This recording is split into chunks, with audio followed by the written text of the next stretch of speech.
الحمد لله وكفى وسلام على حبيبه المصطفى أما بعد فأعوذ بالله من الشيطان الرجيم بسم الله الرحمن الرحيم إن الله وملائكته يصلون على النبي يا أيها الذين آمنوا صلوا عليه وسلموا تسليما اللهم صل على سيدنا محمد معدن الجود والكرم وآله وأصحابه الكرام وابنه الكريم وبارك وسلم بحمدہ تعالی و بکرم مصطفیٰ صلی اللہ علیہ وسلم۔ آج کی شب میں قرآن عظیم کے 7 پارے مکمل ہو چکے ہیں۔ اللہ عز و جل اسی طرح مکمل قرآن عظیم کو تجوید کے ساتھ تلاوت کرنے اور آپ سب کو سماعت کرنے کی توفیق عطا فرمائے۔ سورہ مائدہ اور سورہ انعام یہ دونوں آج تلاوت ہوئی ہیں۔ اس سے پہلے والی تفسیر میں نے عرض کیا تھا مائدہ کا مطلب دسترخوان۔ اس سورہ میں ایک دسترخوان کا ذکر ہے جس کی وجہ سے اس سورہ کا نام ہی مائدہ ہو گیا۔ وہ کون سا دسترخوان ہے؟ سیدنا عیسیٰ روح اللہ علیہ الصلاۃ والتسلیم اپنے زمانے میں ایک دعا کرتے ہیں، اپنے مومنین امت کو لے کر دعا یوں کرتے ہیں۔ وہ دعا بھی قرآن میں آئی ہے۔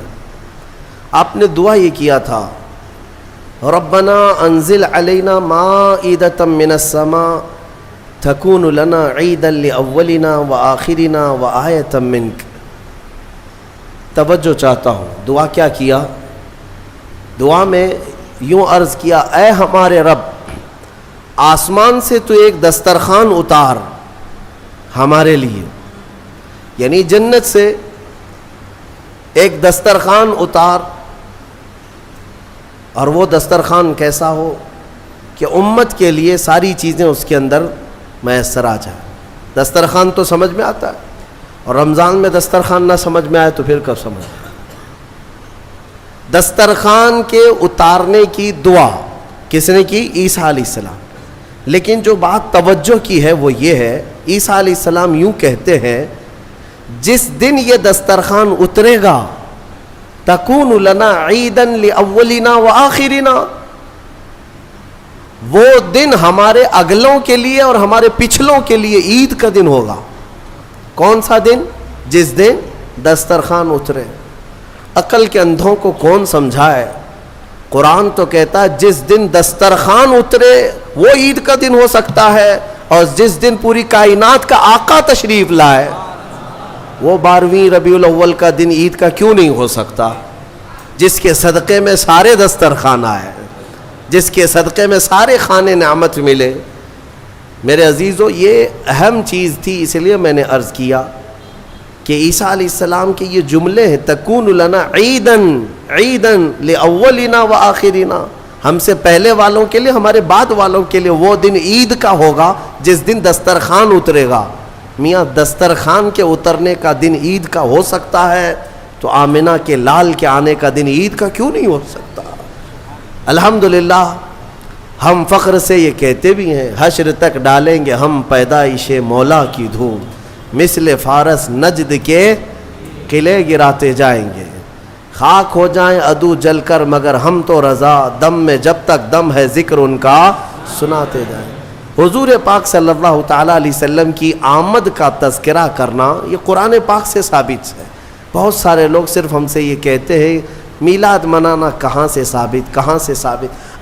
اگر تھوڑے سی عقل کا استعمال کریں تو اس طرح کے اعتراضات نہیں کریں گے۔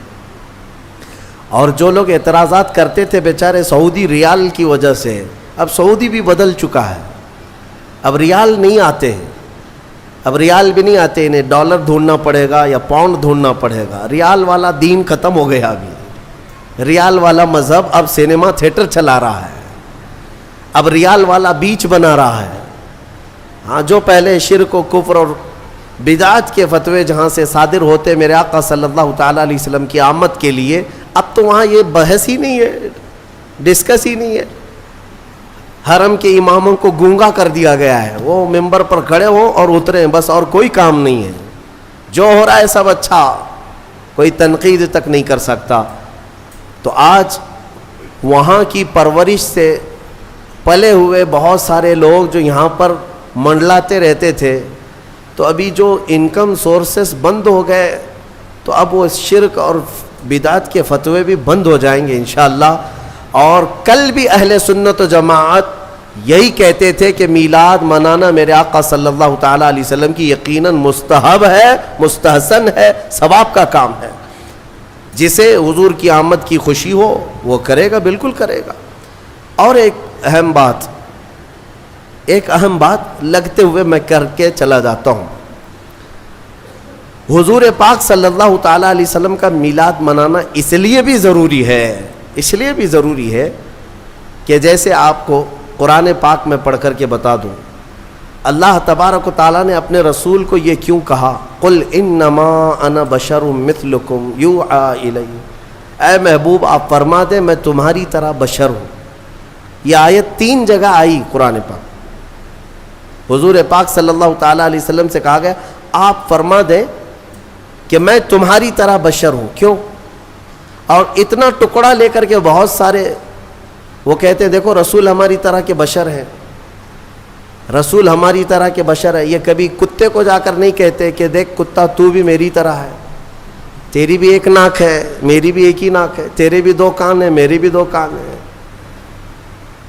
برابری کا مطلب صرف ظاہر کو دیکھنا نہیں ہوتا. حضور پاک صلی اللہ تعالیٰ علیہ وسلم کو جو یہ حکم ہوا کہ آپ فرما دیں کہ میں تمہاری طرح بشر ہوں، اس کی وجہ کیا ہے کہ رسول پاک صلی اللہ علیہ وسلم کے کچھ معجزات ایسے تھے، معجزات جسے دیکھ کر کے عام انسان خدا نہ سمجھ لیں. جیسے عیسیٰ علیہ السلام دنیا میں جو آئے بغیر باپ کے آئے، ان کی ماں حضرت بی بی مریم کو کسی مرد نے چھوا تک نہیں پوری زندگی بھر، اس طرح ان کی پیدائش ہوئی. تو ان کی چاہنے والے محبت میں اتنا غلو کر گئے کہ عیسیٰ علیہ السلام کو خدا ہی سمجھنے لگ گئے یا خدا کا بیٹا کہنے لگ گئے. عزیر علیہ السلام کی بات میں نے کہا ابھی 2 دن پہلے تفسیر میں سنا آپ نے، 100 سال اللہ نے ان کو سلایا، پھر اٹھایا، پھر وہ واپس اپنی قوم میں آئے. تو یہودیوں نے جب دیکھا کہ 100 سال کے بعد بھی جوان ہے تو یہ اللہ کا بیٹا ہے، تو عجیب و غریب چیزوں کو دیکھ کر کے قوم کبھی کیا کرتی، الگ الگ عقیدے بنا لیتی ہے. میاں وہ تو عیسیٰ علیہ السلام کا ایک معجزہ ہے، عزیر علیہ السلام کا ایک معجزہ ہے، یہاں میرے رسول کے تو پل پل معجزے ہیں، ہاں ہر گھڑی معجزے ہیں. تو یہ سارے معجزوں کو دیکھ کر کے کوئی یہ نہ کہے یہ رسول کیسا ہے، اس کی چاند پہ بھی چلتی ہے سورج پہ بھی چلتی ہے، چاند کو کہے تو پھٹ جائے، سورج کو کہے تو ڈوبنے کے بعد نکل آئے، تو یہ خدا تو نہیں ہے. تو اللہ تعالیٰ نے حکم کیا فرمایا، آئے محبوب آپ فرما دیں کہ میں تمہاری طرح بشر ہوں. یہ بات میں اس لیے عرض کر رہا ہوں کہ سنیوں یہ بات ہمیشہ کان کھول کر کے سن لینا کہ اللہ رب العزت کے ساتھ کبھی بھی ہم رسول کو شریک نہیں کر سکتے، نہ ہی نبی کا درجہ خدا تک بڑھائیں گے، کبھی نہیں. اللہ اللہ ہے، ہاں رسول پاک اس کے محبوب ہیں، خدا نہیں ہو سکتے، خدا نہیں ہو سکتے. یہ بات ہمیشہ یاد رکھنا. اور جو لوگ تم کو یہ الزام لگاتے ہیں کہ تم نبی کو خدا کے برابر کہتے ہو، خدا کے برابر تم نبی کو بنا لیتے ہو، یعنی جیسے اللہ کو مانتے ہو ویسے رسول کو بھی مانتے ہو، دونوں کو برابر مانتے ہو، ان کے لیے یہ جواب ہے کہ ہم میلاد مناتے ہیں. کیوں؟ میلاد اس کی منائی جاتی ہے جو پیدا ہوتا ہے، اور رسول پیدا ہوئے. خدا کی کبھی میلاد منائی؟ کیوں؟ خدا کبھی پیدا نہیں ہوا. لم یلد ولم یولد ہمارا عقیدہ ہے، نہ وہ پیدا ہوا ہے کسی سے اور نہ اس سے کوئی پیدا ہوگا.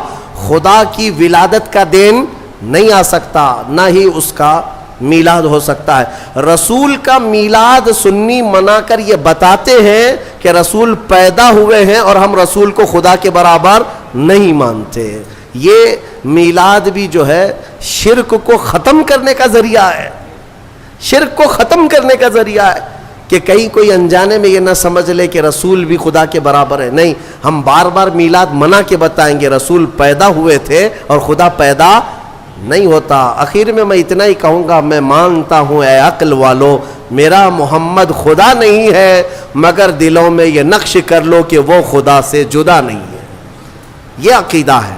بہرحال سورہ مائدہ کی کچھ آیتیں آپ کے سامنے عرض کر دیتا ہوں. سورہ مائدہ میں اہم آیت ہے. اللہ تعالیٰ نے فرمایا من قتل نفسا بغیر نفس او فساد فی الارض فکأنما قتل الناس جميعا. جس نے ناحق کسی ایک انسان کا قتل کیا, اس نے پوری انسانیت کا قتل کیا, پورے دنیا کے انسانوں کا قتل کیا. ومن احیاها فکأنما احیا الناس جميعا. اور جس نے کسی ایک کو بچایا, کسی ایک کی زندگی کی حفاظت کیا, گویا کہ اس نے پوری انسانیت کو بچایا.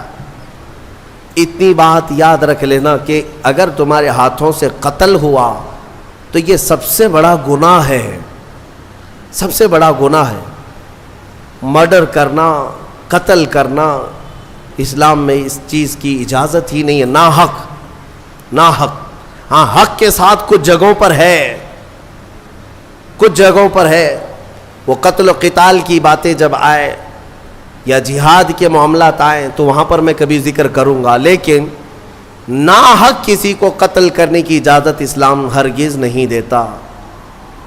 اور اسی طرح سے میں یہ بات بھی بتا دوں, حدیث پاک میں ہے آدم علیہ السلام کا بڑا بیٹا حابیل اور چھوٹا بیٹا قابیل, ان دونوں میں لڑائیاں ہوئی عورت کو لے کر کے. دونوں ایک عورت سے شادی کرنا چاہتے تھے. یہ دنیا کی پہلی داستان ہے. آدم علیہ السلام آئے ہیں اور ترنت ابھی اولاد اور نسل شروع ہو رہی ہے. سب سے پہلا جھگڑا جو دنیا میں ہوا ہے وہ عورت کی وجہ سے. بڑا اور چھوٹا دونوں ایک ہی خاتون کو اپنانا چاہتے تھے, لیکن وہ حق حابیل کا تھا, قابیل کا نہیں. چھوٹے کا نہیں تھا, وہ بڑے کا حق تھا. آدم علیہ السلام نے کہا بھی تھا, یہاں تک کہ دونوں کو حکم بھی ہوا. یہ بھی ذکر یہ سورہ مائدہ میں موجود ہے, یہ پورا ذکر موجود ہے. حضرت آدم علیہ السلام نے دونوں سے کہا کہ ایک کام کرو, ایک قربانی کرو, ایک جانور, اور کھلے میدان میں رکھو. جس کی قربانی قبول ہو گئی سمجھ لو وہ حق پر ہے. قربانی قبول ہونے کا طریقہ کیا تھا؟ آسمان سے ایک آگ آتی اور وہ قربان کیے ہوئے جانور کو اٹھا لے جاتی, یعنی وہ جانور غائب ہو جاتا آگ میں. تو جس کی قربانی قبول ہو گئی وہ حق پر ہے, اس کا حق ہے. تو ہوا یہ کہ دونوں نے قربانی کی, قابیل نے بھی اور حابیل نے بھی, اور کھلے میدان میں اپنی قربانیاں رکھ دیں. اللہ تبارک و تعالیٰ کی طرف سے آسمان سے ایک آگ آئی اور حابیل کی قربانی قبول ہو گئی, یعنی بڑے بیٹے کی. شادی کرنے کا اختیار بڑے کو ہی تھا. اب قربانی سے بھی پتہ چل گیا کہ حق پر یہ حابیل ہی ہے, تب بھی یہ قابیل ماننے کو تیار نہیں تھا. عورت یہ ایک ایسے فتنے کو جنم دیتی, ساری عورتوں کی بات نہیں کر رہا ہوں, عورت کا یہ ایک ذریعہ ایسا بن جاتا ہے جس میں بڑے بڑے بھسم ہو جاتے ہیں, کئی لوگوں کے تقوی ختم ہو جاتے ہیں. تو قابیل نے کہا کہ نہیں, یہ میرا ہی حق ہے, میں ہی اپناؤں گا, میں ہی نکاح کروں گا, میں ہی شادی کروں گا. جھگڑا اتنا بڑا. آدم علیہ السلام کچھ دنوں کے لیے باہر تھے تو ابلیس وہاں سے اپنی ڈیوٹی شروع کرتا ہے. سب سے پہلے انسانوں کو گمراہ کرنے کا جو اس نے شروعات کیا, قابیل کو آ کر کے اس نے طریقہ بتایا, ایک بڑا پتھر لے لے اور حابیل کے سر پہ مار دے, وہ مر جائے گا, ختم ہو جائے گا. اب تک کسی کی موت دنیا میں ہوئی نہیں ہے, نہ ہی مرڈر ہوا ہے, نہ قتل ہوا ہے, اور پتہ بھی نہیں کیسے قتل ہوتا ہے, کیسے مرتے ہیں, یہ بھی نہیں معلوم تھا. شیطان نے سب سے پہلے یہ طریقہ بتایا. تو قابیل نے ایک بہت بڑا پتھر اٹھایا اور اپنے بڑے بھائی حابیل کو, وہ ایک جگہ بیٹھا تھا, پیچھے سے جا کر سر پر دے مارا. پتھر کی چوٹ لگتے ہی وہ گر گیا اور وہیں انتقال کر گیا, موت ہو گئی حابیل کی. اب اس کو یہ تک نہیں معلوم تھا کہ مرے ہوئے کے ساتھ کرنا کیا ہے. قرآن کہتا ہے فَبَعَثَ اللَّهُ غُرَابًا يَبْحَثُ فِي الْأَرْضِ لِيُرِيَهُ كَيْفَ يُوَارِي سَوْءَةَ أَخِيهِ. اللہ نے کوے کو بھیجا. 2 کوے لڑتے لڑتے آئے اور ایک دوسرے کو ٹھونگ مار رہا تھا. مارتے مارتے ایک کوے نے دوسرے کو گرا دیا, دوسرا مر گیا. یہ قابیل بیٹھا دیکھ رہا تھا کووں کے جھگڑے کو, اور اپنے بھائی کو بھی دیکھ رہا تھا کہ وہ مری ہوئی ایک لاش ہے, کیا کیا جائے. تو کووں کو سامنے اس نے دیکھا, لڑتے لڑتے ایک کوا مر گیا. دوسرے نے کیا کیا, کوے نے جلدی سے اپنے پیروں سے تھوڑی سی مٹی ہٹائی زمین کی, اور دوسرے کوے کو گڑھے میں داخل کر دیا اور پھر اس پر مٹی پھیر دیا. یہ طریقہ دیکھ کر کے قابیل نے پھر اپنے بھائی کو دفن کرنے کا طریقہ سیکھا. قرآن کہتا ہے پھر اس نے اپنے بھائی کو دفن کیا. یہ سب سے پہلا قتل دنیا میں ہوا ہے, سب سے پہلا مرڈر ہوا ہے, اور سب سے پہلی موت. اب حدیث رسول میں تمہیں سنانا چاہتا ہوں. میرے آقا صلی اللہ تعالیٰ علیہ وسلم ارشاد فرماتے ہیں, قیامت تک جتنے بھی قتل ہوں گے, قتل کرنے والے کو تو گناہ ہے ہی, لیکن ہر قتل کا گناہ قابیل کو دیا جائے گا. ہر قتل کا گناہ قابیل کو ہوگا, کیونکہ دنیا میں سب سے پہلا گناہ قتل والا اس نے شروع کیا. اسی لیے اس سے ریلیٹڈ ایک حدیث پاک بھی میں آپ کے سامنے نظر کر دوں. رسول مختار صلی اللہ تعالیٰ علیہ وسلم ارشاد فرماتے, من سن سنتا حسنتا فلہ اجرہا واجر من عمل بہا. جس نے کوئی نیا طریقہ ایجاد کیا, اللہ تعالیٰ اس ایجاد کرنے کا ثواب بھی اسے دے گا, اور جتنے عمل کرتے رہیں گے ان سب کا بھی ثواب اسے دیا جائے گا. اور عمل کرنے والوں کے ثواب میں کوئی کمی نہیں ہوگی, ان کو سب کو ملتا رہے گا. لیکن جس نے شروع کیا اس کو بھی ملے گا, اس کو سب کے برابر ملے گا. وَمَن سَنَّ سُنَّةً سَيِّئَةً فَلَهُ وِزْرُهَا وَوِزْرُ مَنْ عَمِلَ بِهَا. اور میرے آقا صلی اللہ علیہ وسلم فرماتے ہیں, جس نے کوئی برا طریقہ اختیار کیا, ایجاد کیا, تو اس برا کرنے کا گناہ تو ہے ہی, لیکن اس کا دیکھا دیکھی جتنے لوگ گناہ کرتے جائیں گے ان سب کا گناہ بھی اس ایجاد کرنے والے کو دیا جائے گا. سوچو اے نوجوانوں, کئی لوگ ایسے ہیں جو نت نئے کام شروع کرتے ہیں اور اس کے بعد پورے نوجوان اس کی پیروی میں لگ جاتے ہیں. تم کیا سمجھتے ہو کہ آج تم بے ستر ہو کر کے گھومنے لگے, کپڑے پھاڑ کر کے ستر دکھا کر کے گھومنے لگے, تو تم تو یہ سوچتے ہو یہ فیشن ہے, لیکن تمہیں اندازہ نہیں کتنے بچے اس کی نقل کرتے ہیں. تمہیں دیکھ دیکھ کر کے جتنے بچے نقل کریں گے, جتنے حرام کرتے رہیں گے, ان سب کے حرام کا گناہ تمہارے سر پر آئے گا. شروعات تم نے کی ہے, شروعات جس گناہ کی بھی تم کرو گے اس کا گناہ بہت طویل ہے. اسی طرح سے کچھ لوگ ہنسی مذاق میں کچھ ایسے کاموں کی ابتدا کر جاتے ہیں جو ہمیش کے لیے لوگ اس کی تقلید کرتے رہتے ہیں اور اس کے پیچھے چلتے رہتے ہیں. یہ گناہ ہے, اور اس گناہ کا وبال اور اس کا پورا بوجھ شروع کرنے والے پر ہوتا رہے گا. اس لیے میرے عزیزو, خدا را کبھی اپنی طرف سے کوئی ایسا برا کام مت ایجاد کرنا کہ جو کنٹینیو ہو جائے اور پھر تمہاری نقل کرتے کرتے ہزاروں نہیں لاکھوں لوگ اس گناہ میں مبتلا ہو جائے. ہو سکے تو کوئی ایسا نیک کام شروع کر کے جاؤ, کوئی ایک نیک کام شروع کر کے جاؤ کہ جتنے وہ کام کرتے جائیں گے وہ سب کا ثواب تمہیں ملتا رہے گا. ہم نے دیکھا ہے بزرگوں نے جو بھی کرنا شروع کیا تو کوئی نہ کوئی نیکی ہی ہمارے معاشرے میں ڈالی ہے, کوئی نہ کوئی نیکی ہی شروع کی ہے. آج پوری دنیا میں جہاں بھی جاتا ہوں دیکھتا ہوں, ہندوستان بھر کے ہر خطے میں, ہر علاقے میں چھوٹی چھوٹی گلیوں سے بھی بچے نکلتے ہیں, ہمیں دیکھتے ہیں تو لبیک یا رسول اللہ کہتے ہیں, لبیک یا رسول اللہ, لبیک یا رسول اللہ, یہ نعرہ لگاتے ہیں. اس نعرے کو دینے والا ایک مرد قلندر خادم حسین رضوی تھا. سب کو پتا ہے, دنیا جانتی ہے, ایک نئے کام کی ابتدا کیا تھا اور وہ تو قبر میں سو رہا ہے. لاکھوں جو نعرہ لگاتے ہیں سب کا ثواب اس کی قبر میں پہنچتا رہے گا. ہو سکے تو کچھ ایسا کرو کہ جس سے تمہاری قبر میں اجر کا سلسلہ کنٹینیو ہو جائے. ایسا نہیں کہ گناہوں کی شروعات کر دیا. نعوذ باللہ من ذالک. کئی نوجوانوں کو ہم نے دیکھا کہ ان کو جو کچھ بھی ملا ہے, ارے بڑے پڑھے لکھے نوجوان, ان کی پوری راتیں, ان کا پورا دن ٹک ٹاک پہ گزرتا رہا ہے, مجرے کرنے میں. ننگے ہونے میں، نئے نئے نت نئے کام شروع کرنے میں.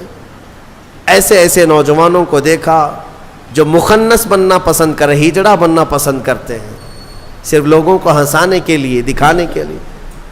مرد عورتوں کا لباس پہن کر کے، عورتیں مردوں کا لباس پہن کر کے ناچ کر کے دکھائے. ہم نے پوچھا یہ کیا ہے، اس سے ہوتا کیا ہے؟ کہا بس منورنجن ہے. کہا پھر تیار رہو قبر میں سارے منورنجن کے لیے.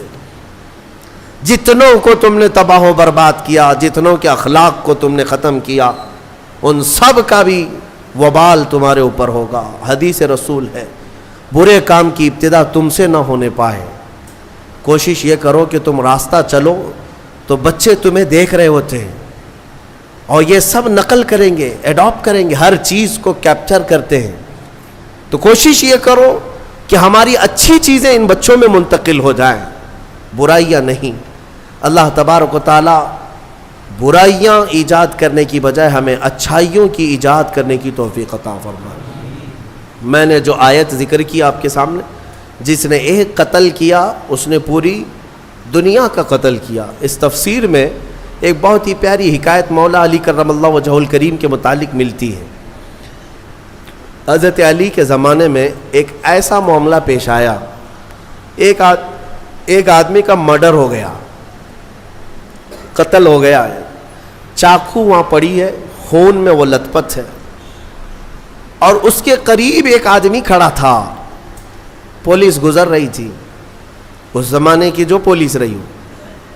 حضرت علی رضی اللہ تعالیٰ عنہ کے جو عمال تھے وہ گزر رہے تھے. سپاہی دیکھا ایک آدمی کا قتل ہوا ہے، تازہ خون بہ رہا ہے، چھری ہے، اور ایک آدمی ہے وہاں پر. اس کو پکڑ لیا، وہی قاتل ہے، کوئی اور تھا ہی نہیں، آس پاس کوئی نہیں تھا. اس کو پکڑ لیا. وہ اس وقت اس لیے پکڑا کہ ظاہری حالات تو یہی بتا رہے تھے کہ وہ قاتل ہے. یہ اس زمانے کی بات ہے. یہاں تو ایسا ہے کہ دلی میں ہو جائے تو یہاں کرناٹک میں آ کے اٹھا لے جائیں گے. یہاں تو کوئی مسئلہ نہیں ہے کہ کہیں سے بھی کوئی بھی چاہے نشان نہ ملے اٹھایا جا سکتا ہے. لیکن اس وقت حالات ایسے تھے کہ قاتل جو ہے کوئی نظر نہیں آیا سوائے اس ایک آدمی کے. اس کو پکڑ کر لایا گیا حضرت علی کرم اللہ وجہہ الکریم کی بارگاہ میں. تو پھر وہاں پر فیصلے میں ثابت ہو گیا کہ اسی نے قتل کیا، کیونکہ سپاہی جو تھے وہ گواہی دے رہے تھے کہ ہم نے اس کو دیکھا ہے، رنگے ہاتھوں پکڑا ہے، اس کے جسم پر خون کے دھبے بھی تھے، اور کون ہوگا. تو بہرحال حضرت علی نے فیصلہ سنایا کہ قاتل ہے، اس کی سزا قتل ہے، قصاص میں قتل ہوگا. اب اس کو پھانسی پر چڑھایا جا رہا تھا. تھوڑی دیر گزری تھی کہ عدالت میں ایک شخص دوڑتا دوڑتا آیا، اور آیا اس نے کہا کہ امیر المومنین وہ شخص ناحق مارا جا رہا ہے، وہ پھانسی پر چڑھ رہا ہے ناحق، وہ قاتل نہیں ہے، آپ اسے چھوڑ دیں، آزاد کر دیں. حضرت علی نے پوچھا پھر قاتل کون ہے؟ اس نے کہا میں ہوں، میں نے قتل کیا، لیکن میں وہاں سے ایسے غائب ہو گیا تھا کہ یہ شخص موجود تھا. اس نے چھری بھی اٹھائی اور اس کے ہاتھ پیر خون سے لال بھی تھے، لیکن اصل میں مجرم ہوں، اسے چھوڑ دیں. مجھے اس پر ترس آ گیا کہ ناحق وہ مارا جا رہا ہے، اس لیے میں حاضر ہو گیا، اسے چھوڑ دیں. حضرت علی نے اسے چھوڑ دیا. اب جو اصلی قاتل تھا اسے پکڑا گیا، اس کو لایا گیا. اب ظاہر سی بات ہے اب یہ اقبالی مجرم ہے، اقراری مجرم ہے. تو اس کو جب سزا سنائی جا رہی تھی تو حضرت امام حسن رضی اللہ تعالیٰ عنہ، حضرت علی کے صاحبزادے، عمر اس وقت جو بھی رہی وہ جوان تھے، آئے دربار میں، کہا کہ امیر المومنین اس شخص کو بھی آزاد کر دیجیے، اس شخص کو بھی آزاد کر دیجیے، آپ معاف کر دیجیے.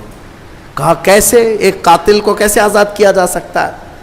تب حضرت امام حسن نے اسی آیت سے استدلال کیا، دلیل میں یہ آیت پیش کیا. ابا جان کیا ہم نے قرآن میں یہ نہیں پڑھا؟ اللہ تعالیٰ فرماتا ہے جس نے کسی ایک کا قتل کیا گویا کہ اس نے پوری انسانیت کا قتل کیا، تو قاتل کو سزا تو ہونی ہے. لیکن آگے رب نے یہ بھی فرمایا جس نے کسی ایک کو بچایا اس نے پوری انسانیت کو بچایا. اس ایک بندے نے ناحق مرنے والے کو بچا لیا. آپ کے ہاتھوں وہ پھانسی پر چڑھ جاتا, ناحق مرتا, اس کو اس نے بچایا. اس بچانے کی وجہ سے اس کو آپ آزاد کرتے. فیصلے میں اس شخص کو آزاد کیا گیا. میرے عزیزو, یہ آیت کریمہ سے میں یہ بتانا چاہوں گا کہ الحمدللہ اسلام نہ کبھی آتنک, نہ دہشت, نہ ٹیرر جیسے الفاظ کا اپیوگ کرتا ہے, استعمال کرتا ہے, اور نہ ہی ہم نے کبھی اپنی ڈکشنریوں میں اس کو دیکھا ہے. قتل اور ڈرانا دھمکانا یہ دنیا کے حصے میں ہے, اسلام کے دامن میں نہیں ہے. الحمدللہ یہ ہو کیا رہا ہے, ہمارے لوگ پڑھے لکھے کم ہیں, اور جو میڈیا بتا دے اس کو آمنا صدقنا کر جاتے ہیں. ہاں صبح سے شام تک یہ بھونک رہے ہیں, صحیح ہوگا. دیکھ کر کے کچھ لوگوں کو ایسا لگنے لگا ہے کہ ہاں یہ صحیح ہوگا. ان کا کام یہ ہے کہ ایک جھوٹ کو 100 بار بولتے جائیں. میاں یہ میڈیا کب بکرے کو کتا بنائے اور کب کتے کو بلی بنائے تمہیں کچھ نہیں پتا چلے گا, تم تو مانتے رہ جاؤ گے. آپ نے سنا ہوگا نا, ایک شخص بازار سے بکرا خریدا, 3 لوگوں نے طے کر لیا تھا کہ اس کو ہڑپنا ہے, لیکن پلاننگ کیسے کی تھی؟ 4 لوگ تھے, یہ چاروں ٹھگیوں نے برابر فاصلے پہ راستے میں کھڑے ہو گئے. بکرا خریدا ہے بیچارہ بھولا آدمی, لے جا رہا ہے گھر پہ. پہلا والا اس سے کہتا میاں کتا کتنے کا خریدے؟ جھگڑنے لگ گیا کہ بیوقوف ہے, کتا لگ رہا ہے تجھ کو, یہ بکرا ہے, مارکیٹ سے ابھی خرید لایا ہوں, آنکھیں ہیں یہ کیا ہے تیری؟ بہت جھگڑا کیا. بہرحال پہلا والا تو چلا گیا.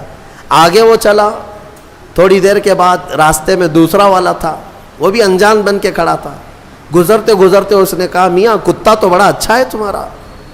سیم ورڈ, سیم وہی بات کہا. تو پھر اس کو غصہ آیا کہ بھائی یہ کتا کیوں کہہ رہے ہو, بکرا ہے. لیکن دل میں تھوڑا سا ہونے لگا, پہلا والا بھی بولا, اب یہ دوسرا والا بھی بولا. اس کے بعد پھر اس سے بھی تھوڑا تو جھگڑا ہوا, آگے بڑھا. تیسرا بھی برابر پوائنٹ پہ کھڑا تھا. ایک دوسرے کی کوئی شکل ملتی جلتی نہیں ہے, لباس نہیں ہے, راستہ الگ ہے. تیسرا بھی ملا اور کہا میاں کتا کتنے کا خریدے؟ بہت اچھا کتا ہے. اب اس کا شک بڑھ گیا, میری آنکھیں تو کہیں اندھی نہیں ہے, میں بکرا لایا تھا کہ کتا لایا؟ وہ ٹٹول کر کے دیکھنے لگا, کہیں دھوکہ مجھے تو نہیں ہو رہا ہے. ایسا کیسے ہو سکتا ہے کہ 3 لوگ وہ بھی راستے میں الگ الگ, سب کتا ہی بول رہے ہیں, بکرا نہیں کہہ رہے. اس کو بہت دل میں یہ ملال ہونے لگا کہ مجھے میری آنکھوں میں کچھ ہو گیا ہے.